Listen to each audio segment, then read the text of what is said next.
একদা সাদ্দাত তখন নবজাত শিশু তার মায়ের সাথে জাহাজে করে গভীর সমুদ্র দিয়ে পাড়ি দিয়েছে। সাদ্দাতের বয়স তখন 2 দিন কি 3 দিন হবে। জাহাজ যখন সমুদ্রের মাঝে গেল তখন হঠাৎ প্রবল বেগে ঝড় বৃষ্টি শুরু হলো, আর এই জাহাজটি গভীর সমুদ্রে ডুবে যাচ্ছে দেখে সাদ্দাতের মা জাহাজে একটি কাঠ ভাসতে দেখে মা খুব কষ্ট করে শিশুটিকে নিয়ে কাঠে ভাসতে লাগলো। জাহাজের সবাই মারা গেল, কিন্তু সাদ্দাত এবং তার মা দুজনেই বেঁচে রইল। বিশাল এই সমুদ্রের মাঝে সাহায্য করার মতো তাদের কাছে কেউ নেই, এক আল্লাহ রাব্বুল আলামিন ছাড়া। শিশুটির কথা ভাবতেই মায়ের চোখ দিয়ে জল বেরিয়ে গেল। কিভাবে বাঁচাবে এই শিশুকে সে কিছুই বুঝতে পারছে না।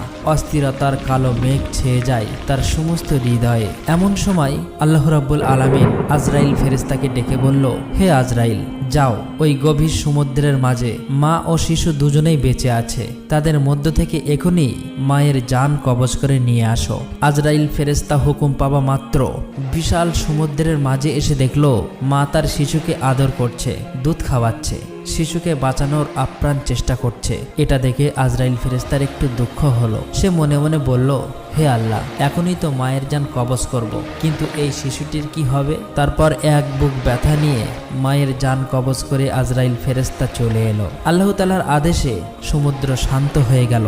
শিশুটি ভাসতে ভাসতে সমুদ্রের কিনারার এক জঙ্গলের ধারে এসে পৌঁছালো। শিশুটি কান্না করছে, কেননা তার খুব খিদে পেয়েছে। ওই জঙ্গলে ছিল বিশাল বাঘ ও বাঘিনী, তাদেরও বাচ্চা হয়েছিল, কিন্তু তাদের বাচ্চাগুলো কেউ বেঁচে নেই। আল্লাহ তাআলার আদেশে বাঘ শিশুটির দিকে এগিয়ে এলো। শিশুটিকে দেখে বাঘেরও এত মায়া হলো যে শিশুটিকে বাঘ দুধ পান করালো। এভাবেই সেদিন অতিবাহিত হয়ে গেল। পরের দিন একজন জেলে মাছ ধরার উদ্দেশ্যে ওই জঙ্গলের পাশ দিয়ে যাচ্ছিল। এমন সময় হঠাৎ করে তার চোখ গেল ওই শিশুটির দিকে। শিশুটিকে দেখে তার খুব মায়া হলো। সে বলতে লাগলো, হে আল্লাহ, কি সুন্দর দেখতে এই বাচ্চাটি, জানি না এই বাচ্চাটি কার, এমন জায়গায় কিভাবে বাচ্চাটি বেঁচে আছে, তার তো খাবার কিছু নেই, জানি না কোন মায়ের এই সন্তান। এসব কথা ভাবতে ভাবতে তার এত মায়া হলো, শেষ পর্যন্ত সে বাচ্চাটিকে তুলে নিল এবং বাচ্চাটিকে নিয়ে আপন গোত্রের সর্দারের কাছে নিয়ে আসলো। তাদের সর্দার শিশুটিকে দেখে খুবই মুগ্ধ হলো এবং বলল, এই শিশুটি তুমি কোথায় পেয়েছো? তুমি কি জানো এর মা বাবা কোথায় আছে? আমাদের উচিত তার মা বাবার কাছে দিয়ে দেওয়া। তখন লোকটি বলল, সর্দারজি, আমি জঙ্গলের পাশ দিয়ে যাবার সময় দেখলাম জঙ্গলের মধ্যে একটি গাছের নিচে বাচ্চাটি ক্রন্দনরত অবস্থায় আছে। আশেপাশে তার কেউ ছিল না, মনে হয় তার মা বাবা ইন্তেকাল করেছে। তাকে দেখে আমার খুব মায়া হলো, এই জন্যই আপনার কাছে নিয়ে আসলাম। তখনই সর্দারজি বলল, ঠিক আছে, আমারও কোনো সন্তান নেই, এই শিশুটির দায়িত্ব আমি নিলাম। আজ থেকে আমি এই শিশুটিকে লালন পালন করব। এভাবেই শিশু সাদ্দাত বড় হতে লাগলো। বাচ্চাটির বয়স 8-9 বছর বয়সে উপনীত হলে অন্যান্য বাচ্চাদের সাথে সেও মাঠে খেলা করতে যেত। অন্যান্য বাচ্চাদের মধ্যে সে ছিল খুবই সুন্দর এবং স্বাস্থ্যবান। তার মায়াময় চেহারা সকলকে আকর্ষণ করত। সে ছিল খুবই স্বাস্থ্যবান এবং চালাক। তার ছিল ভীষণ সাহস। একদিন সে মাঠে খেলা করছিল, তারপর হঠাৎ সে দেখলো কিছু সৈন্য পার্শ্ববর্তী রাস্তা দিয়ে এগিয়ে চলছে। এটা দেখে সবাই ভয়ে পালিয়ে গেল, কিন্তু বাচ্চা সাদ্দাত সেখানেই দাঁড়িয়েছিল। সৈন্যদের মধ্যে একজনের চোখ অন্ধ ছিল।